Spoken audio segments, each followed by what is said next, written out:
Welcome sa Tagalog Horoscope, ang iyong gabay sa pang-araw-araw na buhay. Hatid namin ang pinakadetalyadong horoscope na magsisilbing gabay mo sa pera, trabaho, pag-ibig, kalusugan, at swerte. Naway magtagumpay sa buhay ang lahat ng ating tagapakinig at subscribers sa buong mundo. Maraming salamat sa pag-subscribe at tanggapin ang siksik, liglig, at umaapaw na biyayang hatid ng Tagalog Horoscope. Ito ang iyong pang-araw-araw na horoscope para sa Libra para sa ika-13 ng Marso, 2025. Ngayong araw, Libra, ang mundo sa paligid mo ay tila pininturahan ng matitingkad na kulay ng introspeksyon. Ang enerhiyang bumabalot sa iyo ngayon ay puno ng lalim at kahulugan, nag-aanyaya sa iyo na lumalim sa iyong pagninilay at masusing pag-unawa sa iyong sarili at sa mga nangyayari sa iyong paligid. Ang iyong likas na kagandahan ng kalooban at sopistikasyon ay nagiging isang magneto para sa iba, at sa araw na ito, ang iyong mapanlikhang pang-akit ay may kakaibang lakas.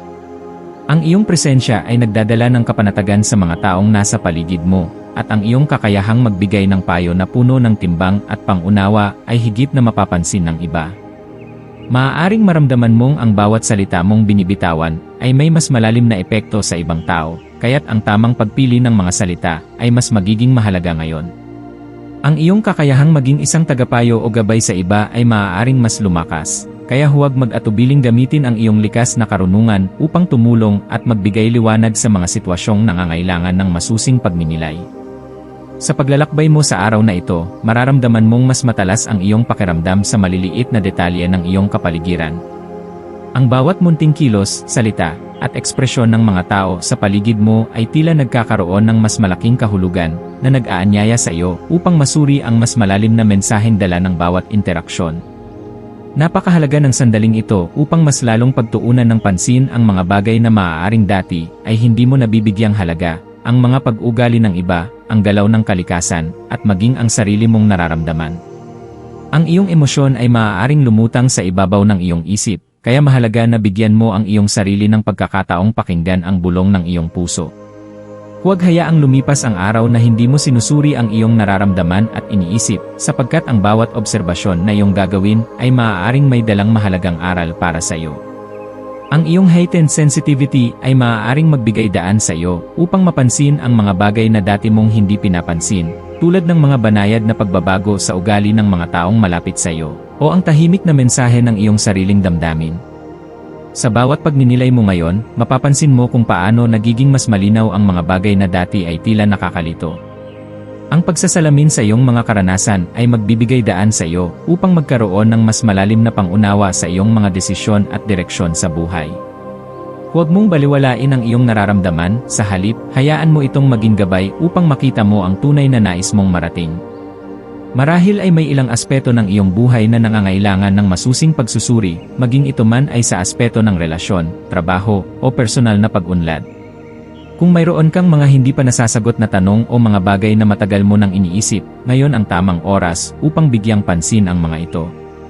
Ang pagharap sa iyong emosyon ng may katapatan ay magbibigay sa iyo ng kalinawan at direksyon. Huwag matakot maglaan ng oras para sa sarili mong pagninilay, sapagkat ito ang magbibigay sa iyo ng lakas upang mas mapagtagumpayan ang mga darating pang pagsubok. Ngayon ay isa ring paalala para sa iyo upang maging maingat sa mga tukso at panukala na maaaring magdulot ng kalituhan sa iyong isip. Ikaw ay likas na marunong magtimbang ng mga pagpipilian, ngunit ngayong araw, maaaring mas malakas ang hatak ng mga bagay na nag-aalok ng pansamantalang kasiyahan, ngunit walang pamatagalang halaga. Huwag hayaang madala ng panandali ang aliw, sa halip, ipokus mo ang iyong pansin sa kung ano ang tunay na makakabuti para sa iyong emosyonal at espiritual na kapakanan. Ang iyong intuition ay isang napakahalagang gabay, kaya pakinggan mo ito at gamitin sa paggawa ng matatalinong desisyon. Maaaring may mga taong magbibigay sa iyo ng alok o mungkahi na tila kaakit-akit sa unang tingin, ngunit bago ka magdesisyon, siguruhin ito ay makabubuti sa iyo sa mahabang panahon. Ang iyong kakayahang mag-isip ng mas malalim ay isang sandata mo sa araw na ito, kaya gamitin ito ng maayos upang maiwasan ang pagsisisi sa hinaharap. Gamitin ang enerhiya ng Virgo upang yakapin ang kapangyarihan ng maliliit na detalye. Ang pagsuri sa maliliit na bagay na kadalasang hindi napapansin ay maaaring magdala ng malalalim na aral at pangunawa. Ang isang simpleng obserbasyon ay maaaring magbukas ng mas malawak na perspektibo at magbigay ng inspirasyon sa iyong mga desisyon. Ang heightened awareness na ito ay isang regalo, kaya gamitin ito upang mapalalim ang iyong koneksyon hindi lamang sa iba kundi pati na rin sa iyong sarili. Kung ikaw ay nasa isang sitwasyon kung saan kinakailangan mong gumawa ng mahahalagang desisyon, huwag magmadali. Masusing suriin ang bawat detalye bago umaksyon, sapagkat sa mga maliliit na bagay nakatago ang tunay na halaga ng isang desisyon. Ang paglalaan ng oras upang mas pag-aralan ang iyong mga kilos ay magbibigay sa iyo ng mas malinaw na direksyon at mas matibay na kumpiyansa sa iyong mga hakbang. Sa aspeto ng swerte, ang maswerteng kulay mo ngayong araw ay asul at rosas. Ang asul ay kumakatawan sa kapayapaan, katotohanan, at kaliwanagan ng isip, habang ang rosas ay sumisimbolo ng pagmamahal, pagkakaunawaan, at masayang enerhiya. Ang pagsusuot ng mga kulay na ito o ang paggamit ng mga ito sa iyong paligid ay maaaring makatulong sa iyo upang mapanatili ang balanse at positibong enerhiya sa buong araw. Ang kulay asul ay maaari mong gamitin sa iyong pananamit, sa mga bagay na hawak mo, o sa iyong paligid upang mapanatili ang iyong kalmadong enerhiya.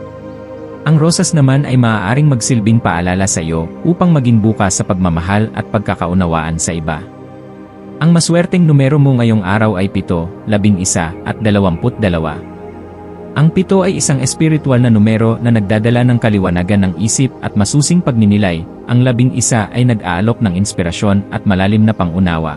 At ang 22 ay isang numero ng katuparan ng mga pangarap at pagsasakatuparan ng mga plano. Maaaring gamitin mo ang mga numerong ito bilang gabay sa iyong mga desisyon o bilang pampalakas ng iyong kumpiyansa sa araw na ito. Ang pagtingin sa mga numerong ito sa iyong paligid ay maaaring isang palatandaan na ikaw ay nasa tamang landas. Ang isang maswerteng gawain para sa iyo ngayon ay ang pagsulat ng iyong mga iniisip sa isang journal o sa isang tahimik na lugar kung saan maaari mong suriin ang iyong mga emosyon. Ang paglalaan ng oras upang isulat ang iyong mga plano, pangarap, o kahit ang iyong mga nararamdaman ay maaaring makatulong sa iyo upang magkaroon ng mas malinaw na direksyon. Sa pamamagitan nito, mas mauunawaan mo ang iyong sarili at mas makakahanap ka ng inspirasyon sa mga bagay na dati mong hindi napapansin. Sa pagtatapos ng araw, bigyan mo ng oras ang iyong sarili upang magpahinga at magnilay sa mga nangyari. Ano ang mga bagay na natutunan mo? Ano ang mga sandaling nagbigay sa iyo ng kasiyahan at inspirasyon? Yakapin ang bawat karanasan, mabuti man o hindi, sapagkat ang bawat isa ay may hatid na mahalagang aral na maaaring magsilbing gabay sa iyong paglalakbay. Habang hinaharap mo ang bagong bukas, tandaan na ikaw ay isang nilalang na puno ng kabutihan, sipag, at dedikasyon. Ang iyong pagsusumikap at pagmamalasakit ay may kapangyarihang magdala ng liwanag sa buhay ng iba, kaya patuloy mong ipakita ang iyong tunay na halaga. Lumakad ng may kumpiyansa, puno ng pag-asa, at may bukas na puso, sapagkat ang mundo ay may nakahandang mga biyaya para sa iyo.